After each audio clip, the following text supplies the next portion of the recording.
देखिए बाबू, हम लोग पिछले वीडियो में पढ़े थे, गेट लगा दे।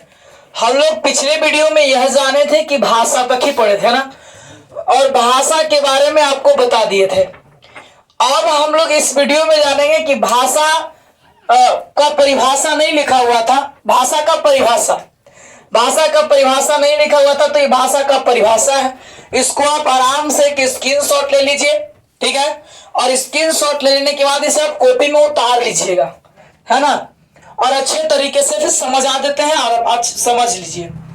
कहा जाता है वो हम पिछले वीडियो में बताया, भाषा कितने प्रकार के होते हैं? 3 प्रकार के होते हैं। फिर से रिकॉर्ड कर देता है। भाषा कहते किसको है?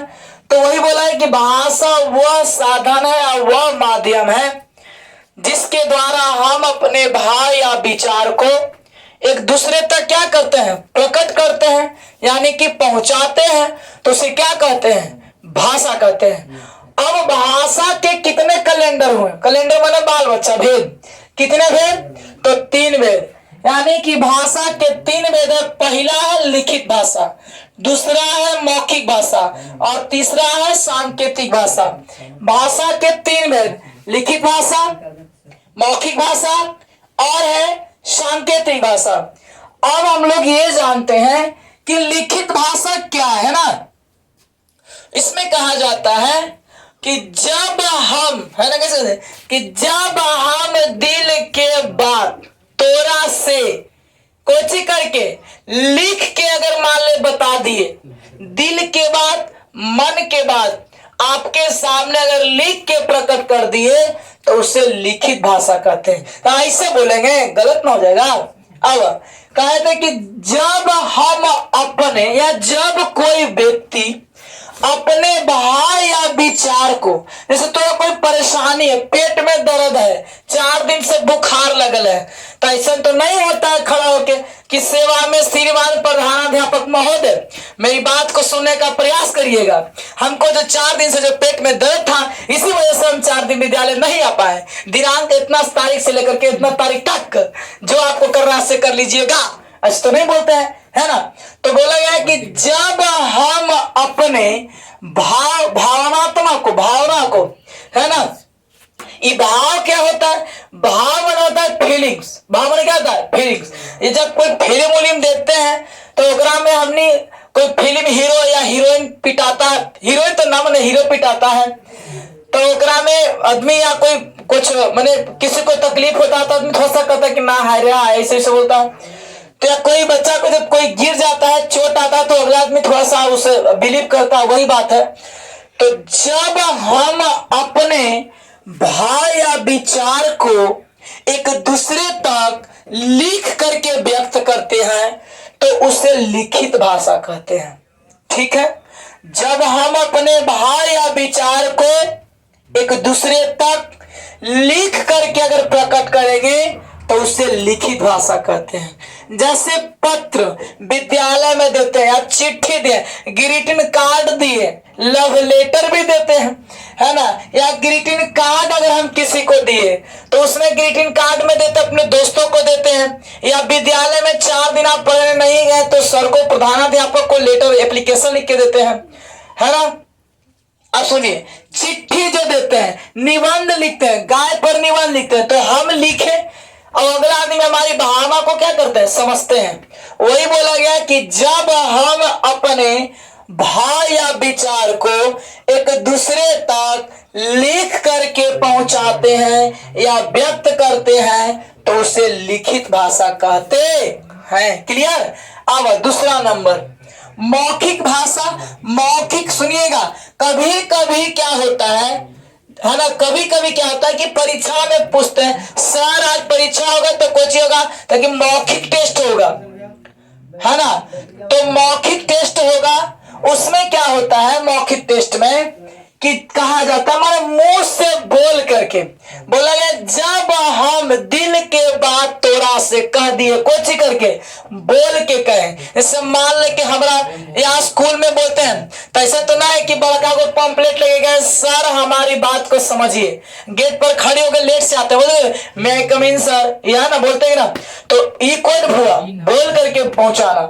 तो जब हम अपने भाव या विचार को एक दूसरे तक, अरे लगा बड़ी हल्ला कर रहा है, बड़ी मार मारेंगे, ध्यान दे। यहाँ जब हम अपने तुम लोग करे गधावन करे कॉपी में उतारे तो उतारने मारेंगे फेटवा से। जब हम अपने भाव या विचार को एक दूसरे तक बोल करके पहुंचाते हैं, है ना। जब हम, वो जो कोना बच्चा बैठे दिख रहा है जी समझिए जब हम अपने भाव या विचार को एक दूसरे तक कुछ करके बोल करके पहुंचाते हैं तो उसे मौखिक भाषा कहते हैं। नेता आकर के भाषण कुछ करते हैं, देते हैं, और हम उनकी भाषण को क्या करते हैं, सुनते हैं। तो ये कौन भाषा कहा जाएगा, मौखिक भाषा। कोई गाना गाता है तो कौन भाषा, मौखिक भाषा। किसी को बुलाना या पुकारना, बोलते हैं कि ये जी आइए इधर, या बोलते रे बाबू इधर आओ, है ना, या पापा बुला रहे हैं, कोई आए हैं घर पे, है ना। ये सब कौन भाषा है, तो मौखिक भाषा। अब सबसे तीसरा नंबर है सांकेतिक भाषा। ये सब आप कॉपी में अच्छे तरीके से उतार लीजिएगा, क्लियर। अगला नंबर है सांकेतिक भाषा। सांकेतिक के मतलब होता है संकेत। सांकेतिक के मतलब कुछ होता है संकेत, यानी कि इशारा। जैसे कोई आदमी भूखे रहता है, अब मसुआल निकले तो पेट खानमो खा के आयल है, अब मोदम गिरेले है, तो कि का रे कोई बात है का, ओकर संकेत से न समझ जाते कि लगा कि कुछ बात है यहाँ, समझे थी। अब तो संकेत के मतलब वो कहा था सांकेतिक भाषा। जब हम अपने भाव या विचार को एक दूसरे तक न बोल करके और न लिख करके, न बोलेंगे न लिखेंगे, केवल इशारा यानी कि संकेत, केवल इशारा के रूप में व्यक्त करते हैं तो उसे सांकेतिक भाषा कहते हैं, है ना। ध्यान देना बाबू, कहा गया कि जब हम अपने भाव या विचार को एक दूसरे तक न लिखकर न बोलकर केवल इशारा के रूप में समझाते हैं तो उसे कौन भाषा कहते हैं, सांकेतिक भाषा कहते हैं, क्लियर।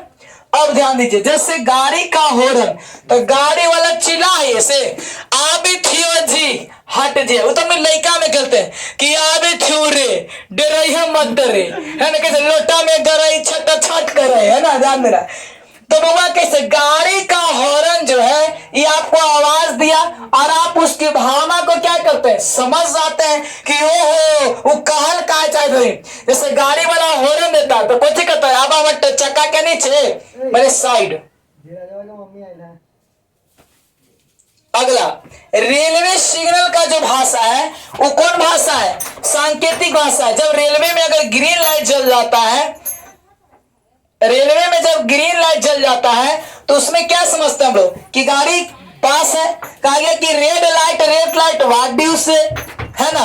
तो लाल सिग्नल, लाल जो लाइट है ये किसका आवाज देता है, किस चीज का प्रतीक है, माने रुकने का। येलो लाइट गाड़ी रेडी करने का और ग्रीन लाइट गो। उसी पे कहा गया कि red light what do you say, है ना। तो कहता stop stop stop stop stop. Yellow light what do you say, ready. Green light what do you say, go. NC class क्या है, मुस्कुराना नहीं जाते। तो गाड़ी का हॉर्न, रेलवे सिग्नल और एम्बुलेंस का जो लाइट पड़ता है उस सभी हमारे कौन भाषा है, सांकेतिक भाषा है। आओ एक चीज दोहरा दे, जब हम अपने भाव या विचार को एक दूसरे तक लिख करके पहुंचाते हैं तो उसे लिखित भाषा कहेंगे। जब हम अपने भाव या विचार को एक दूसरे तक बोलकर पहुंचाते हैं तो उसे मौखिक भाषा कहते हैं। और जब हम अपने भाव या विचार को एक दूसरे तक न बोलकर न लिखकर केवल इशारा के रूप में समझाते हैं तो उसे कौन भाषा कहते हैं, सांकेतिक भाषा कहते हैं। ये था हमारा भाषा का क्लास। अब कुछ ऑब्जेक्टिव है जो पूछता है, समझिए। कहता भाषा की सबसे बड़ी इकाई को क्या कहते हैं, वाक्य कहते हैं। आप बहुत ज्यादा बोलते हैं, दिन भर में पता नहीं अपनी कितना बात बोलते हैं, याद है नहीं। ऐसे सवेरे से कभी सोचे हैं ऐसा कि सवेरे से उठ के हम के बार बोले हैं, मालिक का, तो फिर तरीके फिर कब बोल रहे दो तरीके दो बार हो गए ना। तो के बार बोलते हैं अंग्रेज बोल सवाल रे चले के कि का करते, अब कब के गिनिए तो हम के बार बोले ही, ऐसा तो नहीं। तो भाषा की सबसे बड़ी इकाई को क्या कहते हैं, वाक्य कहते हैं, और सबसे छोटी को क्या कहते हैं? वर्ण कहते हैं। और वर्ण माने क्या होता है? अक्षर। वर्ण माने अक्षर। और क्या भाषा की मौखिक रूप को क्या कहते हैं? ध्वनि कहते हैं। ध्वनि माने आवाज। जैसे हम कुछ बोलते हैं तो आवाज निकलता है ना। आइए, ध्वनि को लिखित चिन्ह को क्या कहते हैं? लिपि कहते हैं। यही बात है, ध्वनि को जब हम लिख देते हैं, हम कुछ बोले, जितना बात हम बोले, इस सब बात को कुछ किया गया है, यहाँ लिखा हुआ है, और इससे क्या कहा जाएगा? लिपि कहा जाएगा। क्लियर? तो अब हम लोग आगे जानने वाले हैं इसके बारे में। 2-4 और ऑब्जेक्टिव है, फिर आपको बता देते हैं। ठीक है, देखिए बाबू, हम लोग अभी पढ़े थे क्या? भाषा के बारे में, है ना। अब आपको भाषा में जरा सा भी दिक्कत नहीं होगा। अब एक छोटा सा टॉपिक लेकर के आए हैं, इसका नाम है लिपि। लिपि माने लिपना, लिपि माने लिपना। अरे अब तो लिपे के जमाने खत्म हो गया, है ना। अब सगरो कुछ हो गया, पक्का हो गया, तो लिपि नहीं होगा, बोला पोछना कुछ हो गया। ऐसे से पगवा पे पोछते हैं तो ये कुछ हो गया। वही पहले था लिपना, और अब आ गया कोची मारना, पोछना। तो लिपि माने लिपना, लिपि माने लिपना। देखते हैं कॉपिया एकदम सादा रहा है, और लिखते लिखते लिखते लिखते कुछ कर देते हैं, भर देते हैं, वही बोला गया। तो किसी भाषा को, है ना, किसी भाषा को लिखने के लिए प्रयोग किए जाने वाले निश्चित चिन्ह को लिपि कहते हैं। कोई भाषा आपको लिखना है तो उसमें कोई चिन्ह का प्रयोग, जैसे इंग्लिश में तो फुल स्टॉप है, कॉमा है, पूर्ण विराम, ऐसे करके फुल स्टॉप, पूर्ण विराम या सेमी कॉलन ऐसे कर करके देते हैं ना। तो ये हिंदी में हो गया, दिया जी तो पूर्ण विराम, है ना, या अल्प विराम, कॉमा, ये सब जो देते हैं, अर्ध विराम। तो ये सब जो किसी भाषा को लिखने के लिए जिस चिन्ह का प्रयोग किया जाता है उसे क्या कहते हैं? लिपि कहते हैं। ये क्वेश्चन आपको आता है, आपको 10th क्लास में एक चैप्टर पढ़ना है, नागरी लिपि, जो यही वाला बतवा आपको उसमें बताया जाएगा। क्लियर? तो किसी भाषा को लिखने के लिए प्रयोग किए जाने वाले निश्चित चिन्हों को लिपि कहते हैं। ठीक है, अब कहता है कि लिपि, अंग्रेजी का लिपि क्या होता है? तो रोमन। जब आप परीक्षा देते हैं तो उसमें आपसे पूछता है कि अंग्रेजी है तो इंग्लिश में सर रोमन लिपि क्या लिखेंगे? स्क्रिप्ट आता है, उसमें रोमन लिखा जाता है। तो अंग्रेजी का लिपि कौन सी? रोमन। हिंदी के लिपि देवनागरी। उर्दू के लिपि फारसी। नहीं कि कोची पढ़ा उर्दू फारसी रे, मोर के मुंह फुला दो, है ना। उर्दू के लिपि माने फारसी। तो बोलना कि उर्दू फारसी नहीं, उर्दू लिपि है, सॉरी उर्दू क्या है? भाषा है, उसका लिपि क्या है? फारसी। पंजाबी की लिपि क्या बाबू? तो गुरुमुखी, सूर्यमुखी ना, पंजाबी की लिपि गुरुमुखी। और संस्कृत के लिपि क्या होता है? तो देवनागरी, है ना। हिंदी के, सॉरी अंग्रेजी के रोमन, हिंदी के देवनागरी, उर्दू के फारसी, पंजाबी की क्या बाबू? तो गुरुमुखी, और संस्कृत की लिपि क्या होता है? देवनागरी। हम लोग नेक्स्ट क्लास में, नेक्स्ट वीडियो में यह जानेंगे पूरा चिन्ह के बारे में। ठीक है, आज के लिए इतना ही।